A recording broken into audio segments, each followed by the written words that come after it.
Hey, lesbians, what's the secret to winning at life? For me, it's a it's the whole enchilada. I ain't even gonna lie. I want to have it all with somebody. I want to have the perfect little life, peaceful love. As a businesswoman, I want to see that success. I want to see my partner thriving as well, doing what we love, being passionate, not only in our love life, but in our careers. Today, we're talking business and we're talking love. I have a guest that is going to give us all the answers. And I say that with confidence all the answers, everything that we could ever wonder about what it's like when you meet the love of your life and how to make huge moves. We're going to hear it all. Welcome back to Queer Women Rising, where I phone lesbian friends and talk about queer love, how to dodge the dating drama, and embracing the peaceful connections that we all deserve.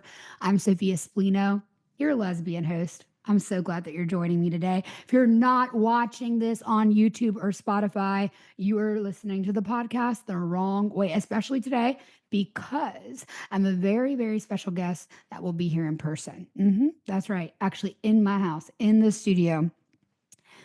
Life update, real quick. This is day 26th of my breakup. And I say I'm feeling pretty good today. I'm feeling pretty good. Yesterday, I felt like a troll that like should have never come out from under the bridge. Today, we made it out from under the bridge and we're feeling really good. I want you to know if you're going through a breakup that breakups and healing are not linear. You could be very confident in your breakup and in the decision you made, but also feel like shit. And if that's you, know you're not alone. My DMs are open. And if you watch my content, you'll see it's a safe space to share, to have the ups and downs and to heal. What is most healing for me, though, is hearing evidence. There are people in this world that like get jealous of what other people have.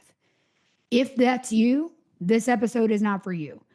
If you want to look at someone's life and go, holy fiducie balls, fiducie boobies, and that is what is possible, then you will love this episode today because we're talking to someone who has truly an extraordinary life. And speaking of extraordinary, we've just sold out our very first and possibly only, I don't know. I'm going to be honest with you guys. I'm not an in-person big party kind of girl. So we just sold out our very first in-person retreat, hanging out with me and 5 to 7 other extraordinary lesbians at Canyon Ranch. It is going to be a luxurious experience. I don't do cheap ass things.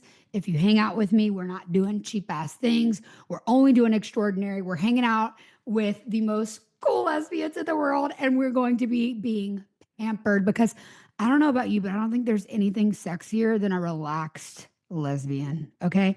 We're going to be up in the sauna. We're going to be having the most extraordinary food, gourmet food. We're going to be chilling, like just tapped out for a few days together. And it's going to be an incredible, spiritually transformative mind, body, spirit, even your skin experience. We're totally getting facials and massages, and we're going big. Okay. So if for some reason you missed out on this retreat and you're a bougie girly, you enjoy the finer things in life, and you are a single lesbian, you may want to join us on the next one if we do it. Let me be fully transparent. It is January 31st. Ask me after the retreat if I'm going to host another one. Not because I don't think I'll have a blast, but I don't know if I have enough energy for that. I'm a baby grandma, okay? If I have enough energy after this retreat, because I'm leading it, everyone there, they're going to be all relaxed. But I got to make sure that I can energetically hold a retreat. I'm just going to be real with you. And so if I find this is something that I enjoy, that I like to do, I might host another one. If that's the case, you will want to DM me retreat now so you can be on the wait list. Again, my retreats are very small, very exclusive, very luxurious. I don't think I'll ever be that girly that has hundreds of women come into some cheap retreat or a cruise or anything like that. I don't see it happening. I wouldn't want to take you on an experience that I wouldn't want to go on with a partner. I want this to be luxurious and just tantalizing for the senses. So If this is something you're interested in, DM me retreat so you can be on the insider list for the next one. And I think that's it. That's all I really want to share about the updates, because nothing about hearing me just doing facials and working from my bed and feeling like sad about a breakup, but also knowing simultaneously I have access to a Rolodex of the hottest lesbians in the world, because I literally have the ultimate lesbian dating platform. It's like I know it, but I gotta wait till I'm healed. It's January 31st. I ain't healed enough yet to be matched in my own platform. When I'm ready, I'll let you all know. And when I'm ready, I'll be dating in my own platform. With that being said, let's talk about today's guest, Amy Jones Kane. Okay, so this is a powerhouse woman. She lives in my neighborhood, and we are newly bestie lesbian friends. About, oh gosh, it's been less than a year, but almost a year actually, that we've been friends. And we do these little like routine coffee updates. And she is one of the most inspiring people, yet humble people I've ever met. She's been a light for me in the dark. She always has the right thing to say, whether it's about business or a relationship. She's just that big sister lesbian energy. And also, as she calls it, BDE, she does have that big dick energy, and I love it. I think we met in like Instagram comments one day and realized we were both Louisiana lesbians. And then now we live in the same hood, and it's awesome. Like, it's so cool. Her wife is gorgeous, freaking gorgeous. I may be biased because I love me a redhead, but her wife is beautiful. And I'm going to be throwing up a picture of them at some point. Editor listening to this, throw up a picture of Amy and her wife. They're precious.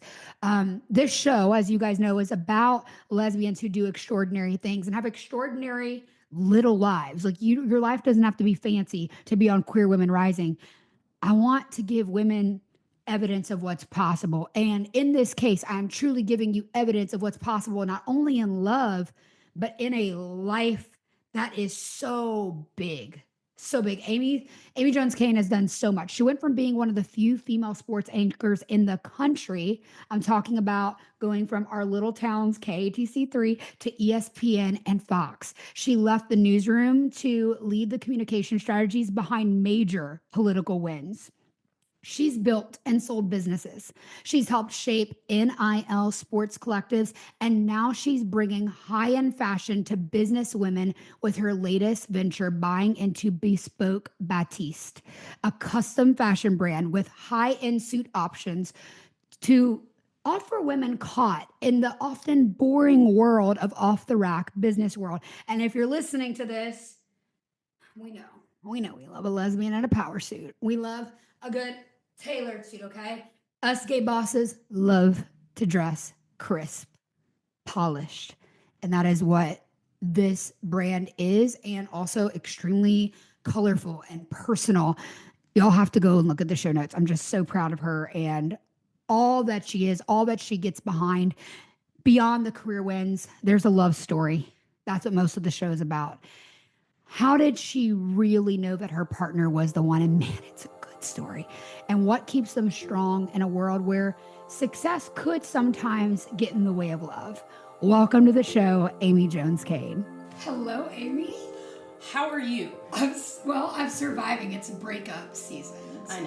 I know. We had a good lunch and talked a lot of all the details. Yes, talked a lot about what were the details of what happened, and so heartbreaking and sorry for you, and yet at the same time, as I told you, at 32, you have so many more miles on that journey coming for you, and your person's coming. They haven't gotten here yet. I believe it. I receive it.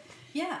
And all you have learned through these last few years, as difficult as they may have been, is what you don't want. Yes. And who is going to be that person that you'll be with the rest of your life. And that's not a bad thing to know. No, it's not. No. Thank you for being like the cool big sister.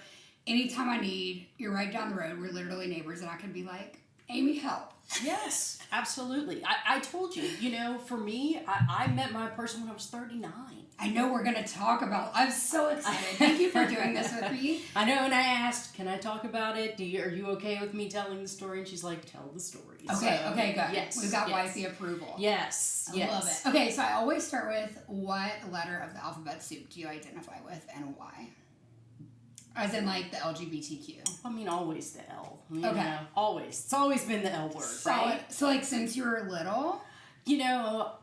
I came out when I was in, early 20s. I think I was maybe 23 or so. So, it always has been for me. I always knew it, but when I immediately started saying it, I was one of those ones too that I would say, well, I'm gay. I still do, really, more so than anything. But yes, always the L. Have you ever had gay guys come up to you and say that they don't like you using the G? No. I've had that. No. I mean, most of my really close best friends are all gay guys. Okay. Yeah, I have tons of gay male friends, and absolutely not. Really, you've had that. Yeah, but I mean, I also talk about this online a lot. Okay, well, no, has never happened to me. Okay, I'm so glad. Yes. Now that we have wifey permission. Yes. And when you're married to an Irish redhead. Oh, she's Irish. Oh, yes, Irish redhead. So that's real red hair. That is real red hair. We're going to show a picture of her. She's Yes. gorgeous. Yes. She has the prettiest eyes in the whole world. Just brightest smile. How old were y'all when you met? I was 16 and she was 13. So we met. She was actually my sister's friend in high school. And she was always my little sister's friend, right? Yeah. And it wasn't until we reconnected when I was 39 years old that things took a whole different slant. Okay, how did that happen? And was she like the annoying little sister? Or No. Okay. No. It was always, they were fun. My younger sister just had this really fun group of friends. I always said they were so goofy but funny and just did fun things. And I never looked at them and went, oh, they're annoying. No, I never. I mean, there were a couple of them in that group that certainly were, but Kelly absolutely was not. But I was 39, and we ran into each other at a local restaurant, and I saw her back was to me, and I had broken up with somebody earlier that summer, and I basically was about to go on single girl spree, right? Oh, that was gosh. it. I was like, How long do you wait to go on single girl spree? Like, how many months before you just go buck wild? It had been a couple of months since we had broken up, and I was just like, okay, this is it. I don't want to be in a relationship. And her back was to me across the lobby of this restaurant, and all I saw was that red hair, and I knew who it was. Aww. And she turned around, and I was like, oh, wow. Well, she comes over, and I was already talking to a couple of other of her friends, and she comes over, and she puts her arm around me, hugs me, and she's like, well, hey, how are you? And for whatever reason, I just didn't let her go. I just kind of just stood there holding on to her. And she knows you're gay. She knows absolutely, you're gay. Absolutely. And she's not trying to pull away. No, and she is not trying to pull away. And from what I knew about her, she had been married, has two beautiful young girls at this time, and so I just don't want to let her go. And I'm like, God, she's so cute. And, so her friend that we had a mutual friend was talking to me and knew I had gone through this breakup. And she goes, well, what's the plan? What are you going to do next? And I said, oh, I'm about to kiss as many girls as I possibly can. And Kelly looks at me and says, well, you could kiss me. Oh my God! And I look at her and I said, oh, Kelly Kane. Now you're not the type of girl I just kiss. You're the kind of girl I would ask out on a date. And she looks at me and says, well, Are you going to ask me? Oh my God. And me and my ultimate coolness say, I gotta go. And totally walk away. Completely froze. Right then and there. Completely froze. Well, we go into the restaurant and we sit, and I can see her across the restaurant. Now, she can't see me, and I'm trying to have a conversation with the friends that I was having dinner with last night. I could care less about what they were saying. I just kept like looking, right?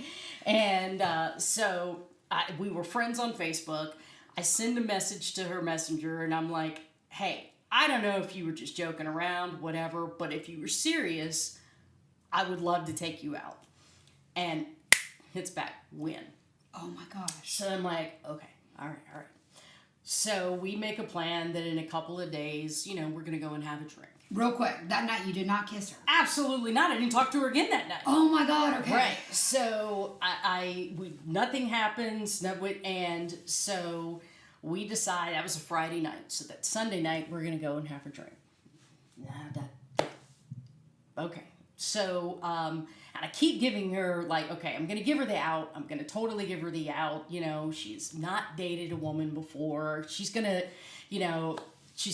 kind of go, oh, no, freak out. You not want to be seen on a date in public. That's a thing here in Lafayette, Louisiana. Absolutely, right? And so I kind of just keep waiting for her to go, oh, wait, what am I doing? And I get a call from her on that Sunday afternoon. She's like, look, I'm having a private problem with my babysitter. I can't go out tonight. I'm like, I get it. And look, I got to leave for New York to go work with a client tomorrow. It's no problem. And look, it was so good seeing you. And, good luck. And hopefully we run into each other and catch up at some point. And she goes, well, I said I can't go tonight. I can go this afternoon. Oh. And so I was like, oh. So we did. We went and we sat and we visited. Where was the first date? It was a restaurant called Don's. Okay. All right. Yep. So we go, we sit, and we visit and kind of catch up of where life has taken you and how you get here. And she's like, this is crazy. This is absolutely crazy that I'm sitting here. And and I'm like, she goes, I'm never this bold and never. I'm like, okay, well.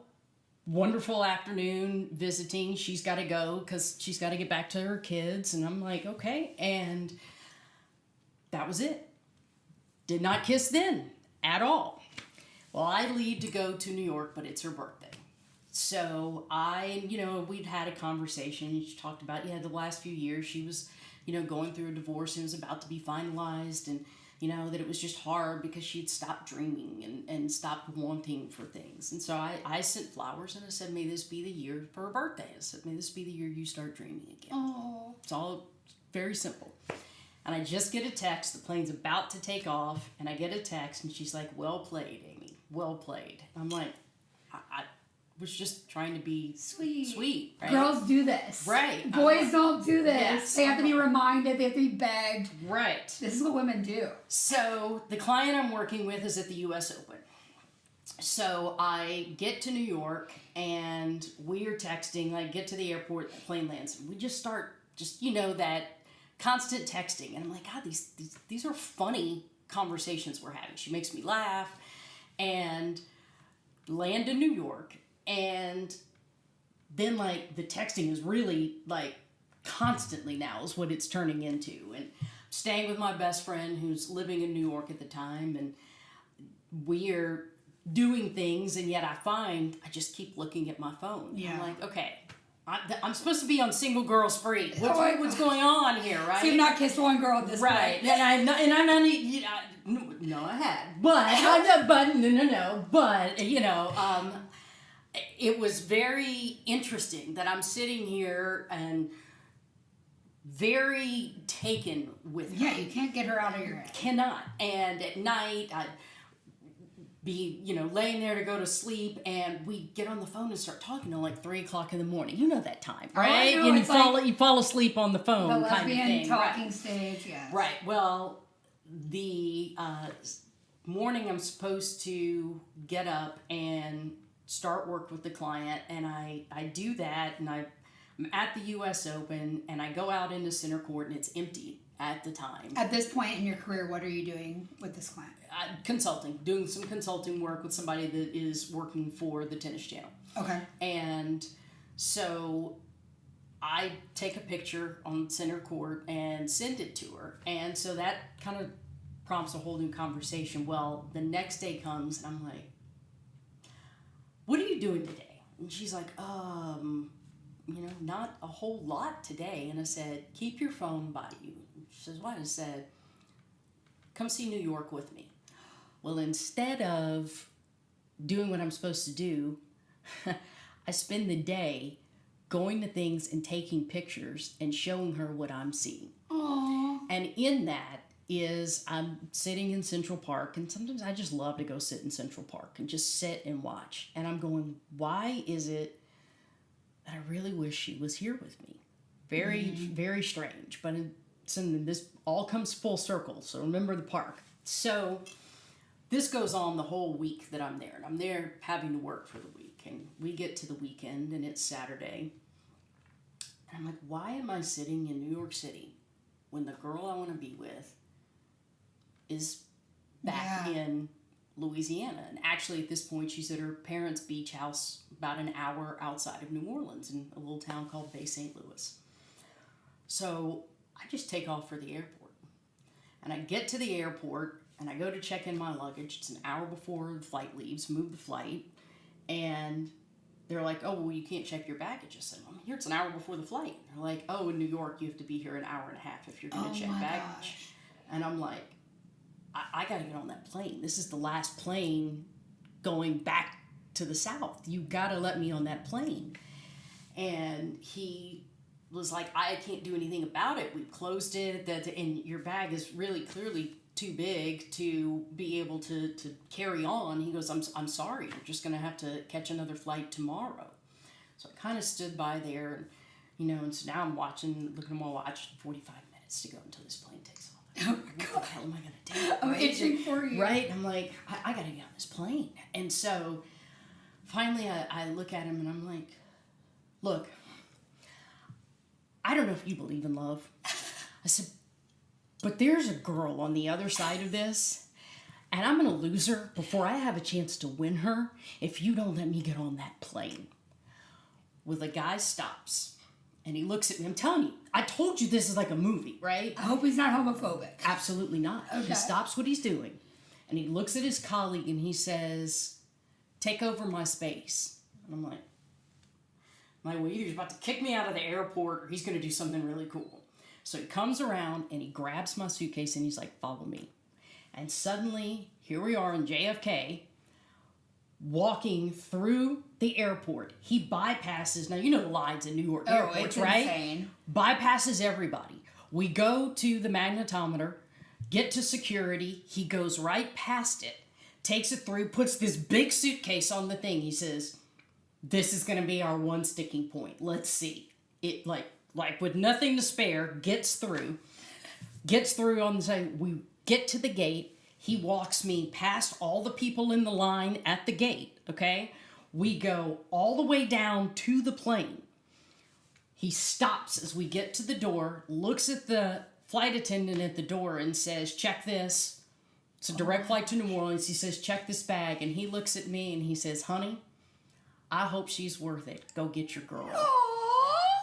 I had some cash in my pocket. I probably handed him like $500. I gave him everything I had, right? I was like, I don't even know what to say to you. Thank you so much.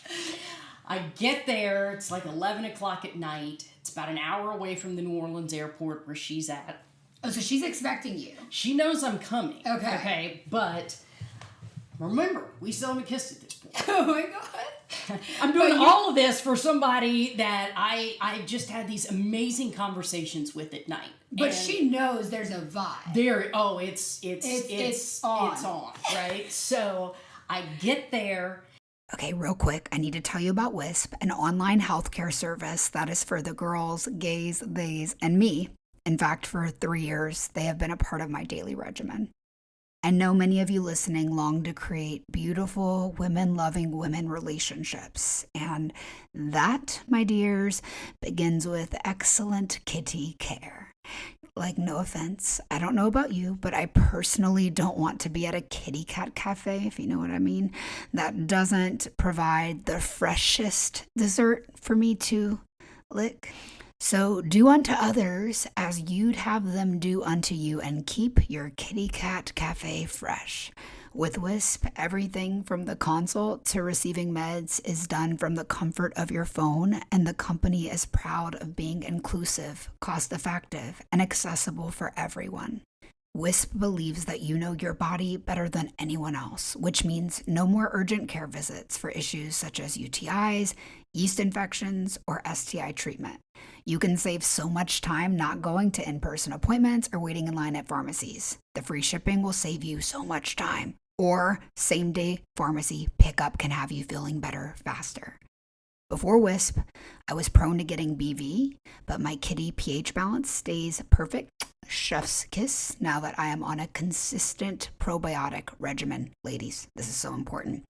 Personally, I subscribe monthly to Wisp Probiotics, Sexy Time Lube, and OMG Cream. It's like female Viagra. I also get D-mannose and boric acid vaginal suppositories as needed, so I'm prepared if something starts to fill off down there. Also, if you're about to meet a new partner from my lesbian dating platform, you definitely want to be tested before sleeping with someone new. You can order discreet online testing from your bed before you jump into bed. Go to the link in the show notes to learn more, or go to hellowisp.com and use my code Sophia for 15% off. That's code Sophia, SOPHIA, for 15% off all your kitty needs. You're welcome. Okay, back to the show.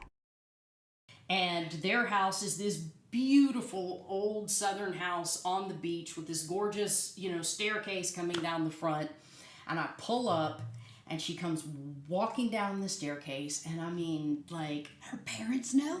No, at this point, she's there with a friend for the weekend hanging out. That's why she was there.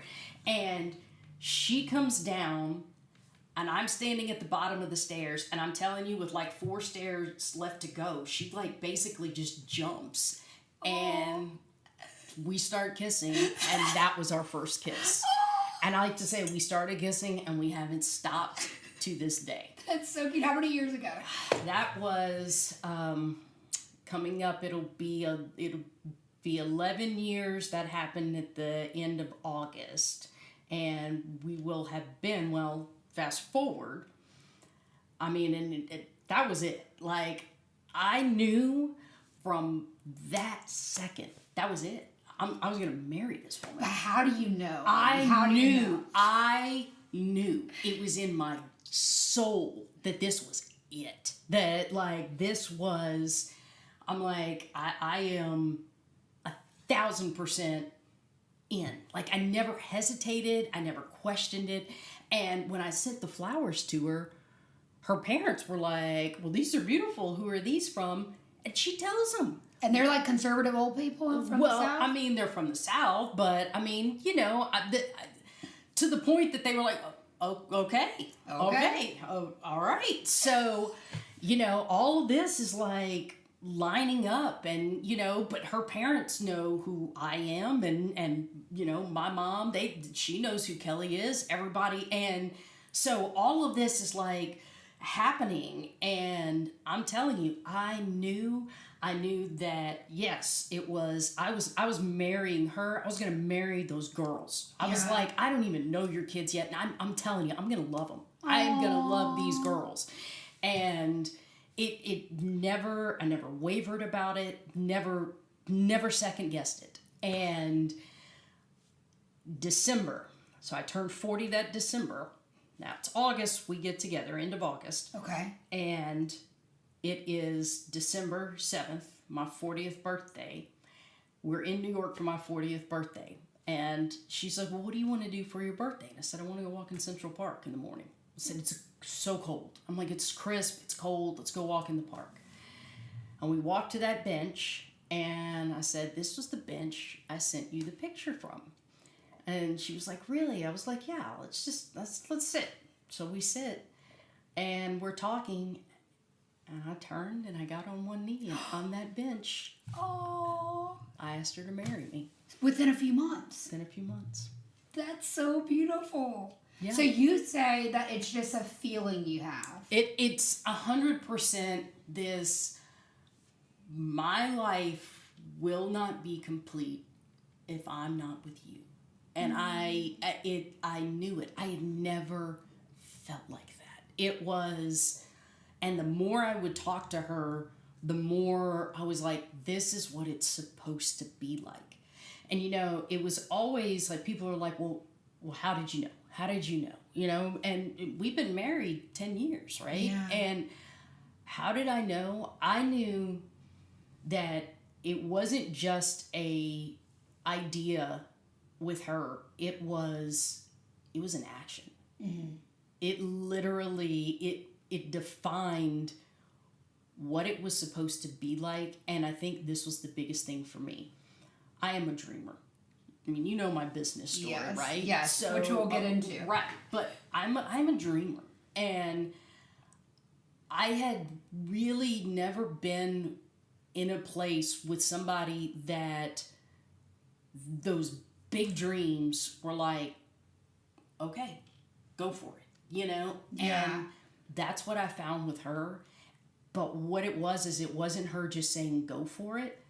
It was her saying go for it, and then when something would happen that would be frustrating about it, that it would be, okay, well, how are you going to fix it to keep going? Mm. And there was never that hesitation of, okay, we'll come back to reality. Yeah. Yeah. And so all of a sudden, big things just happened. started to happen. Yes. Because like in the right vibration, someone's totally supporting you. It absolutely was. And it's so fascinating and interesting to me that when I saw her, that there are people that you look at and you're like, oh, what a beautiful woman.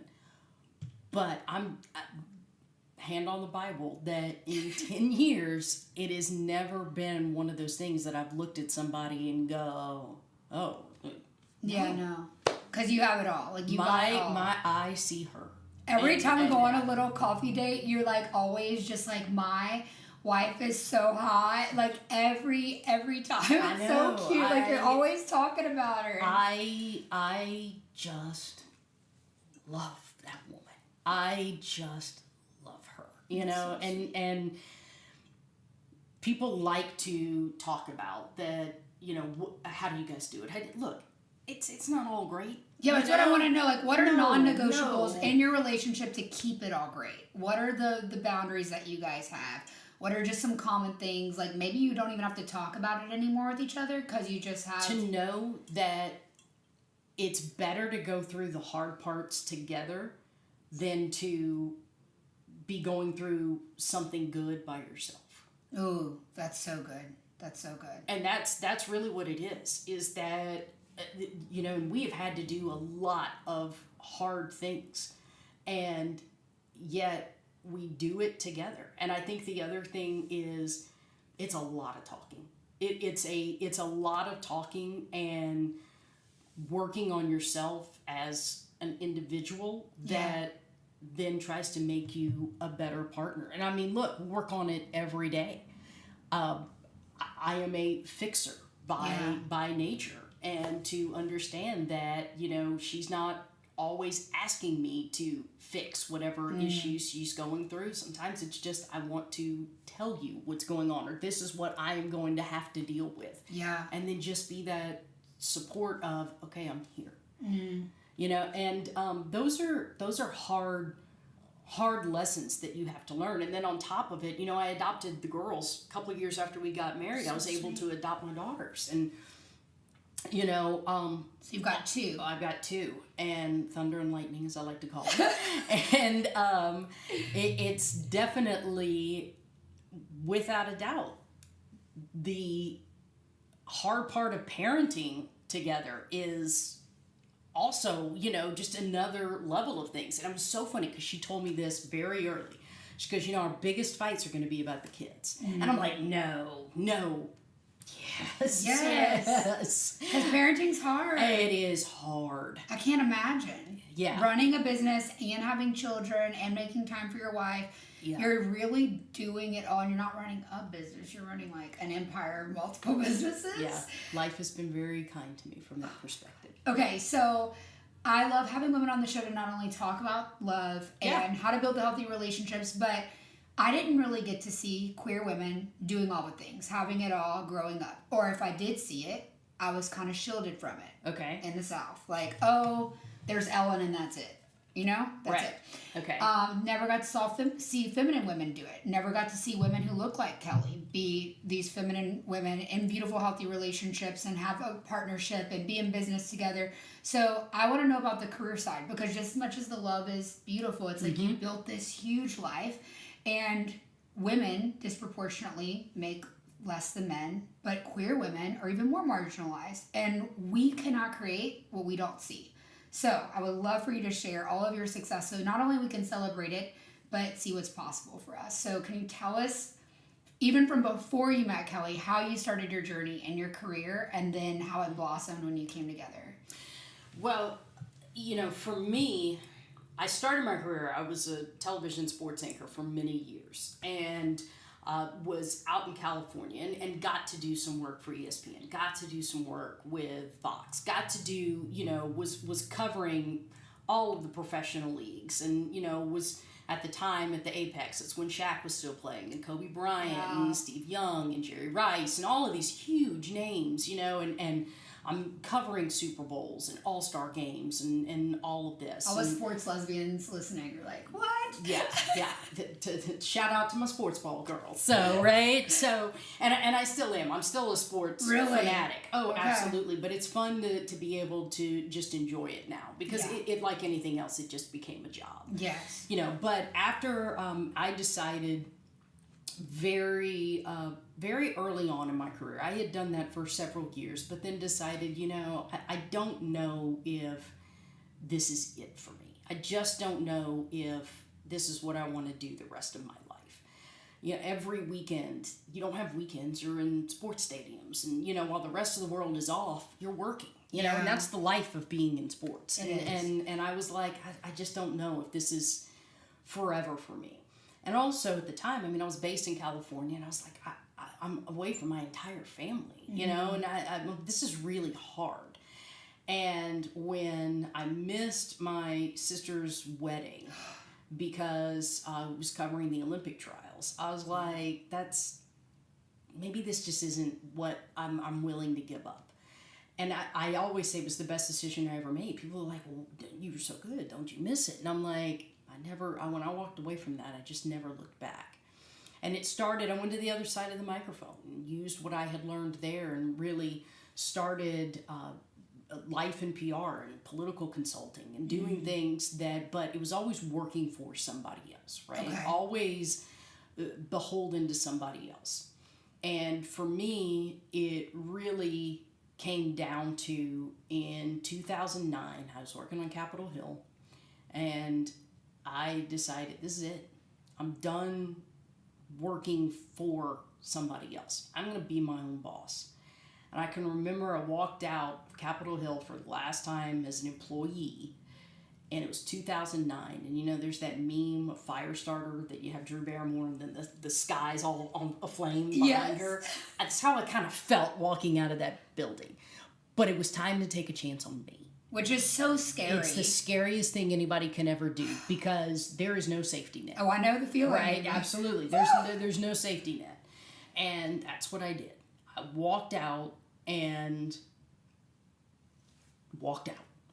decided that was it. I was literally going to work for myself, and I didn't care how hard it was going to be, that I needed to always remember that feeling of literally working in a closet, with no windows, because that's what I had to do for a paycheck that basically glorified somebody else. And I was like, I'm done.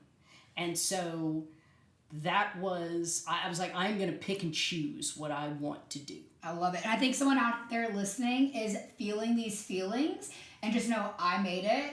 I'm not where she's at yet. I will be, but I made it. I survived and made the decision, and she did, and she's got a lot to show for it. And if you're feeling that, take the leap and actually believe in yourself. God gives us all desires that are so beautiful and will change the world, and you've got to take the leap, and it's uncomfortable. And it feels like the wrong decision a lot of times. It does. And I will tell you, there is a lot of times where I have had no other choice but literally to get down on my knees and say, you're driving the show. Come on, God. Is this really what it's supposed to feel like today? Yeah. And there are days that scared to death, but you do it anyway. Yep. And that's the biggest thing, is to push through the scary days. And I think that's where so many businesses are lost. There is a graveyard of good business ideas of people that just couldn't push past the bad days. Yeah. And there are a lot of people in this world that are not meant to do it. And it's okay if you're not. Absolutely. Oh my God, don't torture yourself. I will warn you, it's torture sometimes. Yeah. And look, I thank God for it that there are people that want to work for other people. I mean, I need those people in the companies that I own that want to, just know they have a paycheck. Yes. Yeah, and that is... do good work. Yes, it is a very, very scary time, but I've never not been that one that looks at it and figures it out. Oh, yeah. And and COVID...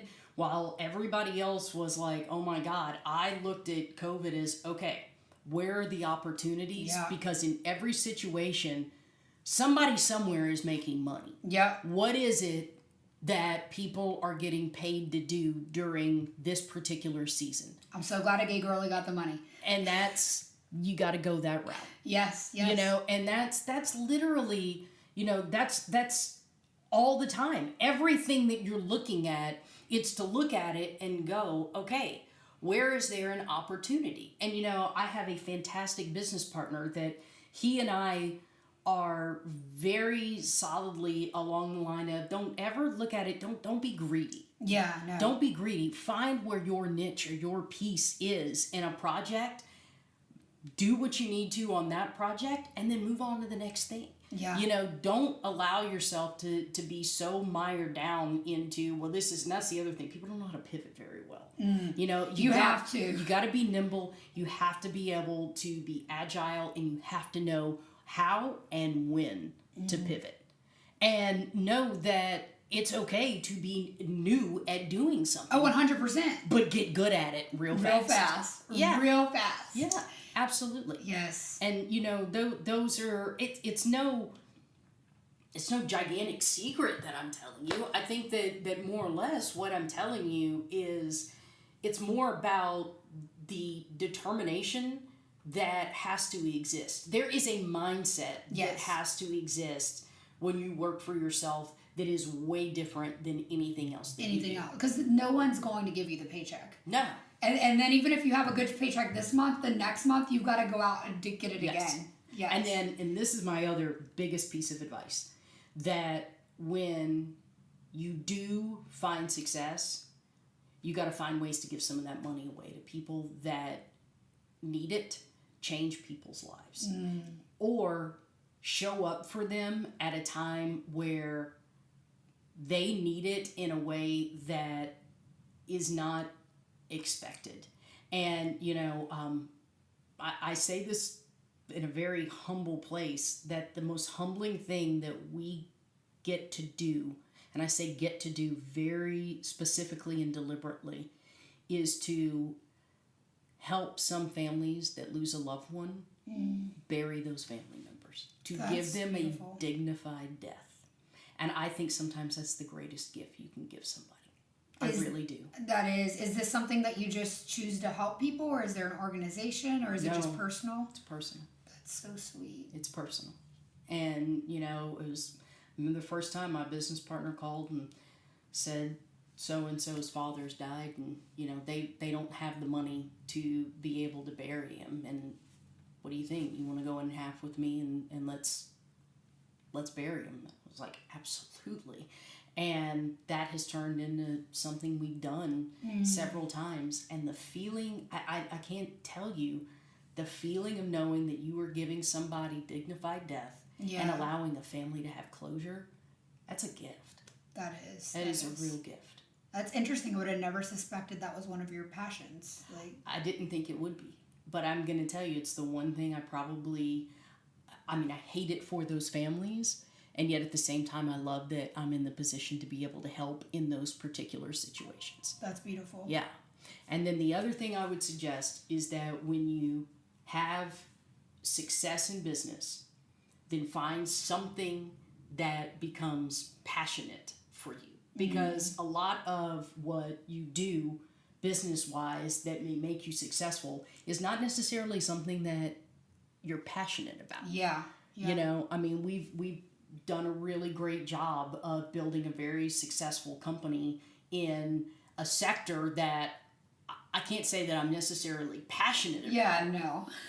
But so instead, what did I do? Well, you know, I am a Broadway junkie. Yes, let's hear about it. It's so good. I love this. Broadway junkie that, you know, have a great, the Broadway Besties podcast. It's so good. Yeah, go follow us on Instagram and download us wherever you get your podcasts. It's funny. It's fun. so funny. And Yeah. like, even if you don't know the shows very well, because I'm not as Broadway bestie as you guys, like, I'm just dabbling in Broadway. Right. Like, I listen to select episodes and then I'll find them the next one playing and I don't know anything about that production. Yeah. But I enjoy the conversation and then I'm interested in it and then I want to go watch it, and it's so good. You make it like friendly for people who may not.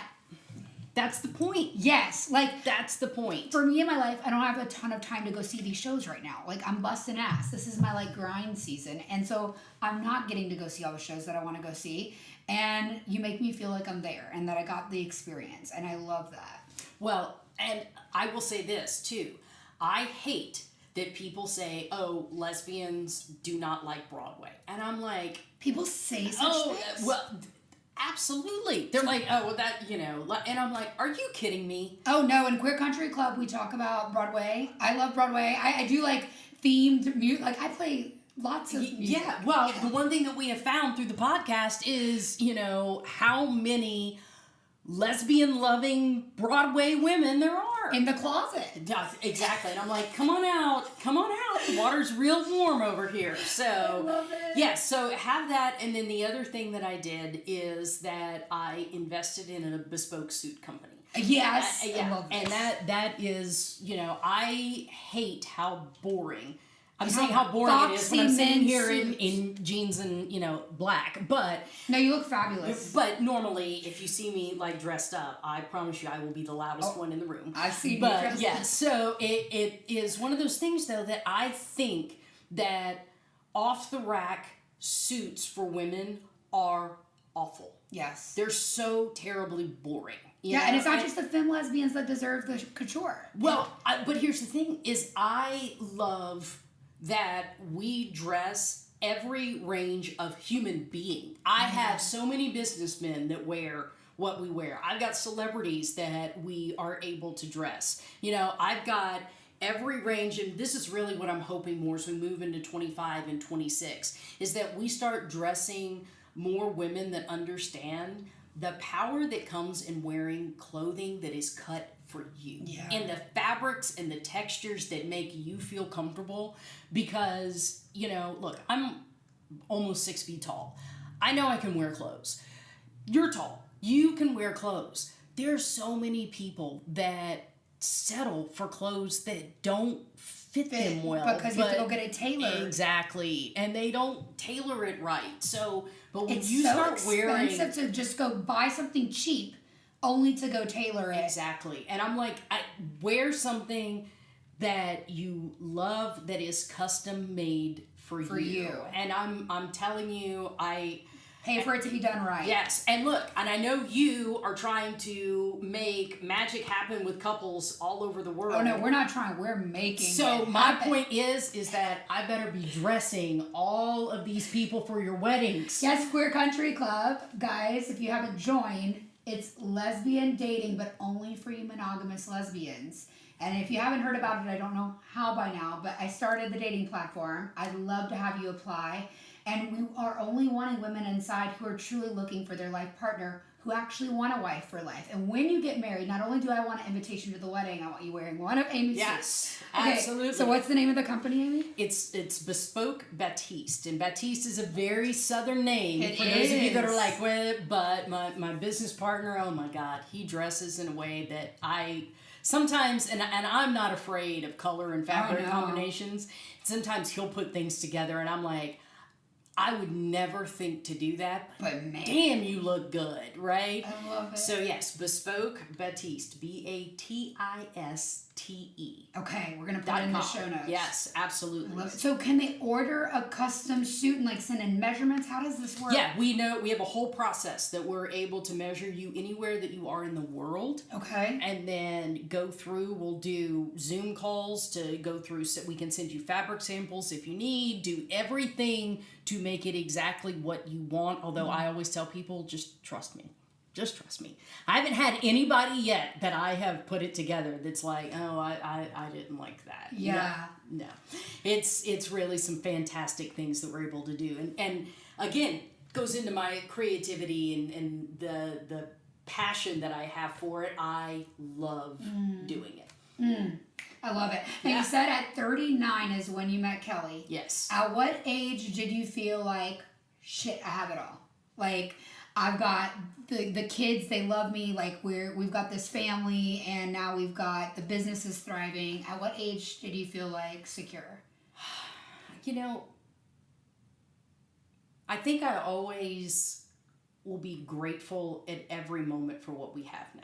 You know, and I would say that as things would happen, I kept saying, oh, well, now we have it all. And then something else really good would happen and be like, oh, now we really have it all. And, you know, so, you know, but if I have to go back to it, it's not the material things that do that. I would say it's the day I married her.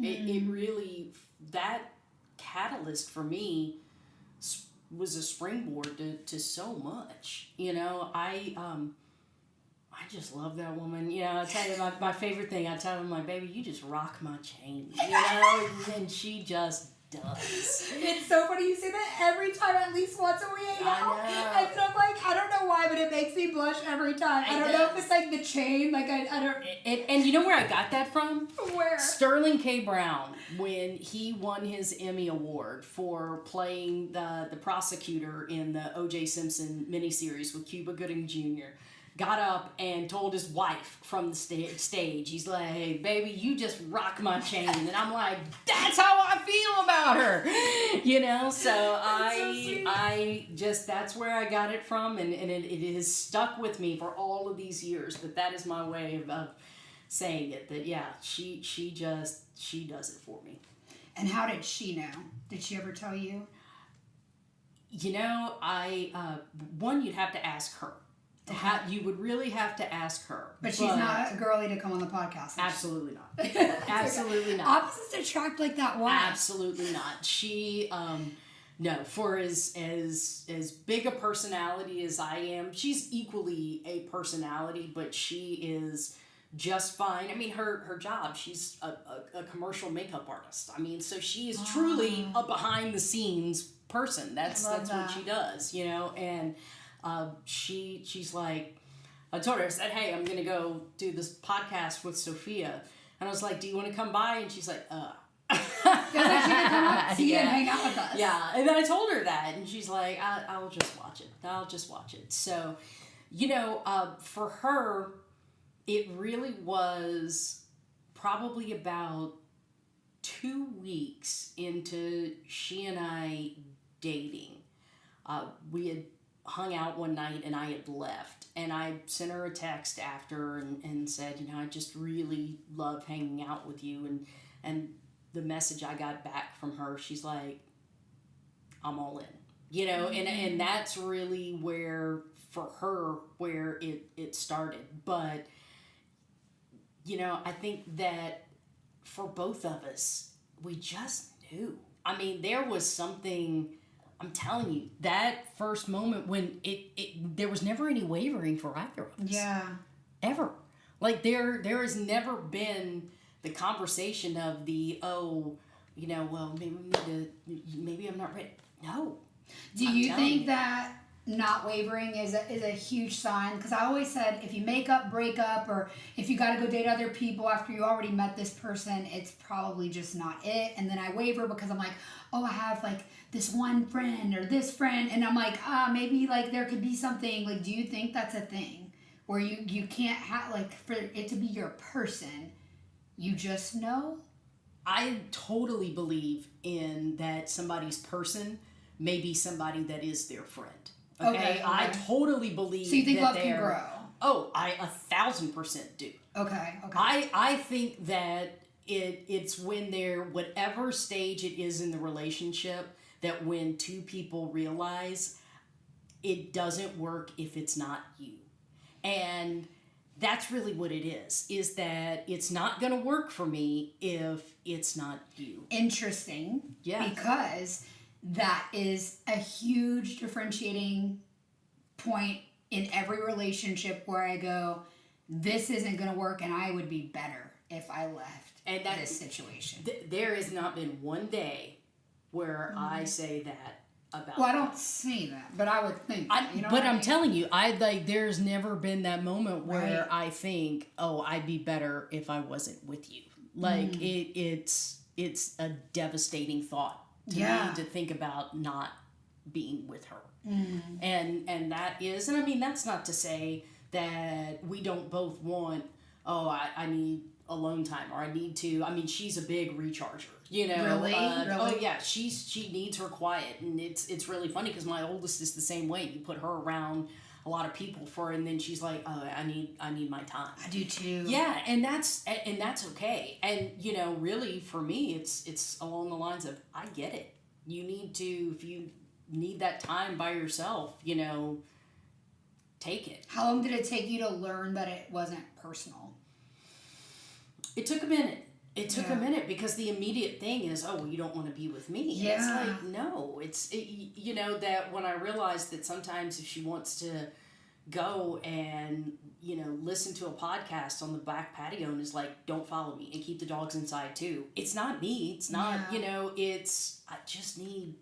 I need this hour, or I need to. So, you know, I've really, I'll go take a bath or I'll go do something, but to completely let her have that time. And I never take offense to somebody saying, I need a little bit. Yeah. I need a minute. I think in the beginning, in each relationship, or maybe, I don't know if you can relate, before you understood it didn't have to do with you, at least for me, I've been cheated on a lot in relationships. Mm-hmm. So when someone wants to be alone, my head goes to the worst spot. Absolutely. I did in the beginning too. Okay. And Kelly would tell me, stop that. Yeah. I am not a cheater, and I am not going to cheat on you, and I don't want anybody else. I just need an hour not to talk to anybody, and you're included in that anybody. That's so good. And I'm like, oh, okay. I love so that. Yeah, it definitely took a while, you know, and I was like, oh my God, this is it. She you know, she's over it, and finally was like, get over yourself. Yeah. I know that's been something for me, but I'm trying to recognize it. And even in the last relationship where it didn't work out, it wasn't because of that. Because at the end of the day, she wanted to be around me just as much as I wanted to be with her. But I could notice that, oh, I need recharge. Oh, I need to shut the door and just work alone. Those sort of moments would come in. And so I'm like, okay, when it's the right person, am I going to be like, oh, I actually don't need a recharge. I want to be around them all the time? Or will my recharge still stay? You're always going to need, how you are is how you should stay. Yeah. You know, I mean, there's no reason to change that. That's your fundamental makeup. If you're one of those people that needs that, great. You know, and I think it's to find that person that is okay letting you, you know, go plug in and recharge yourself. Amy, imagine running a lesbian dating platform and your partner knowing you have a digital Rolodex of the hottest, most extraordinary lesbians in the world, which I would never do anything to make my partner feel uncomfortable, but it's happened. in the past, and it's been an issue. So I'm hoping that next girly that comes into my life can accept this is my career. Have you ever had, because you've been in entertainment, just issues in relationships? Like, I know you said you had to miss your sister's wedding, but there's things that come up that are just like... Yeah, I mean, there were certainly, the years of, and I've always had things that are just very public facing, in terms of what I have done. But, I don't find that with Kelly, but at the same time, I don't think I've ever done anything with her that would make her ever question that. Yeah. I make it a point that she knows I don't ever want anything other than her. I don't need anything other than her. And I think that, to your point about what you do, I think that your person is going to be somebody that is confident enough in themselves and in your relationship that it's like, hey, babe, go be the lesbian Tinder, whatever it is. Go be that big. Go make a company that big and get that valuation on that company and do what you want to do with it. And if you're not that person, then, I tell you, this is a friend. You don't want to be with them. No. I'm tired enough, okay? Yeah. And honestly, when it's the right person for you, the Rolodex of all of these extraordinary women are great. Oh, let's find you your person. Let me tell you, once they've been in the platform, once we've had conversations, unless I'm doing a live call, while I was in partnership, I never went through my own platform. I have a team that helps me with that. Yeah. And I recently started looking inside, and I'm like, hey, where's my future wife? Like, I'm ready. But I never ever once would do that. And it's just, that's something that was, I never want to have that feeling again. Of being like, oh, I need to, like, reassure over and over and over and over. But I also really love words of affirmation. I do love words. I love to give it. There is a difference between words of affirmation and words of desperation. Yes, like words of like being like, no, I did not meet someone tonight on my coaching call. Yeah. Thank you. That's silliness. And that is, there also has to be enough trust in you that boundary is set to where they're never going to cross it. Yeah. I think that one thing is very certain about Kelly and I, that I don't think there's anybody that thinks that they can penetrate that boundary. Exactly. Because you put out you put up energetic, like, I'm so in love with my wife. Yeah. I'm like that is, and honestly, if someone would try and cross that boundary, to me, that tells me, one, you're not a true person, and you have now shown not just me disrespect, you've shown my spouse disrespect. We don't need to be in each other's lives. Yep, 100%. Yeah. And I've always felt that way, and I think... I'm not giving her a reason not to trust me. Yes, never. Yeah. I will stand by it. When someone plants a seed of insecurity in you, and they do something that makes you feel off solid ground in your relationship, it could be subtle, it could be how they interact with someone else, how they touch someone else, whatever it is. But then it's hard because certain people are like more Italian touchy, like, Yeah. But if you know your partner and then they do something intentionally to make you insecure, or you see things that are inappropriate, there's no room for it. There's no room for it. But if that never happens and then you have the insecurities just because it's like, oh my God. Yeah. It's like this tango.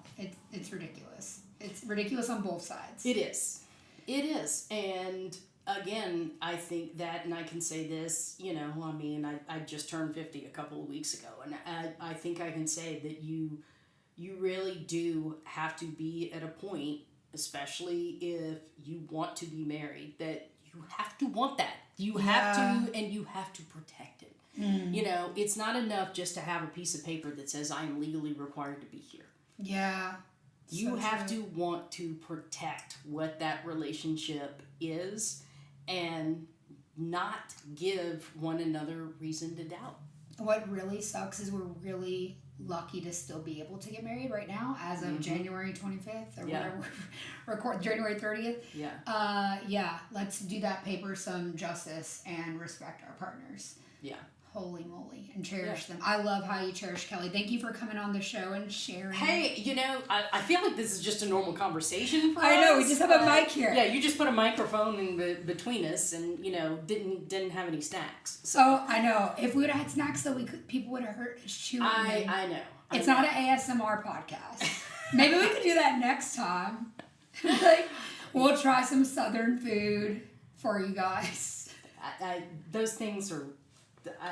Okay. I know that there are some people that just love those things, and I'm like... You don't listen to, like, the head massage ASMR? Well, you have a wife who'll massage your head. Sometimes I go to bed lonely. Yeah. And after I say my prayers, I put on a head massage ASMR, and, like, you hear the binaural. No, do you know the only thing of those ASMR things that I like are the ones of people that are at the chiropractors. What? Those are the only ones. The ones where they go get their backs cracked. I think those are You awesome. like to hear cracks? Yeah, I love the back Here we go. cracks. Yeah. There you go. That is very satisfying to Oh me. my gosh. That's it. It's like so painful. I'm like holding out, not cracking my neck the whole episode. Now I know it's what people want. Yes. Okay. How do people follow you, Amy? Well, my Instagram is Amy J. Kane, Kane. The Broadway Besties podcast is our other Instagram, or, you know, ask you. Yes. I will put all of her information in the show notes. You've got to go to the Baptiste.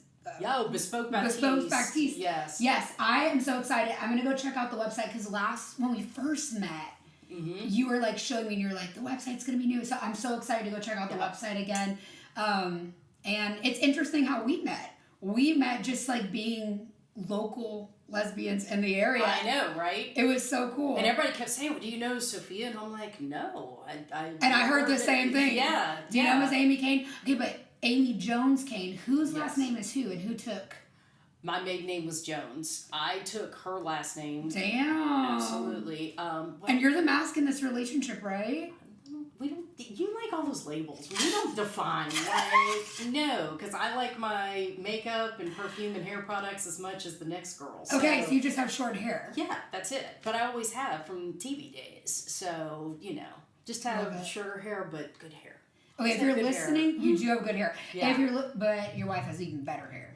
Let's get it straight. My wife's hair is it's like phenomenal. epic. I'm really into redheads. I'm just gonna put it out there. Like it's well, and look, I'm sure at some point during this you're gonna throw up this picture of yes, Kelly yes. and I, Oh, yeah, they're so cute. Yes, so cute. Yes, but no, it had a lot to do with our daughters. That I wanted to make sure that the last name that I would take would be their family name. I love that. Yeah, that's so sincere. Yeah, it was a very deliberate choice. Wow. Yeah. That's like very humbling and very, very sweet. Yeah.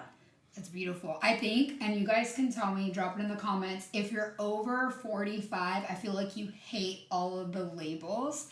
We do. But here's the thing. I laugh every time I have a conversation with you and you like to describe somebody with a label, and I'm like, no, look, just, you know, you're like, she did it, and then I'm like, all right, send me a picture, and you'll send me a picture of her. I'm like, oh, she's a pretty blonde. I'm like, what can I say? I like my blonde redhead. Yeah. Dear God. But this is the issue I have. We, inside of the platform, have to match people based on their type, and sometimes people lean more feminine, more masculine, or they like an androgynous look. So, I'm much more on the androgynous side. You're very hybrid. I'm hybrid. That is the perfect word. Yes. You're in the middle. For those who I just have BDE. You do have the big dick energy. I do. I definitely have that, and I'm totally good with that. I love it. Yeah. Look, it's a man's world out there. You got to be able to have it to survive out there. Absolutely. No doubt. Absolutely. And I'm going to throw up the picture of this beautiful, beautiful couple. Yeah. Thank you for letting me borrow her, Kelly. And I hope that you have an amazing day. Thanks for spending time with me. Well, thanks for wanting to have this conversation. Hopefully it is insightful and makes a lot of your people follow that know that there's always love to be found. There is. And when you find the right one, you're going to feel it. That's what I got out of this. You're going to feel it. Okay, guys, let's feel it.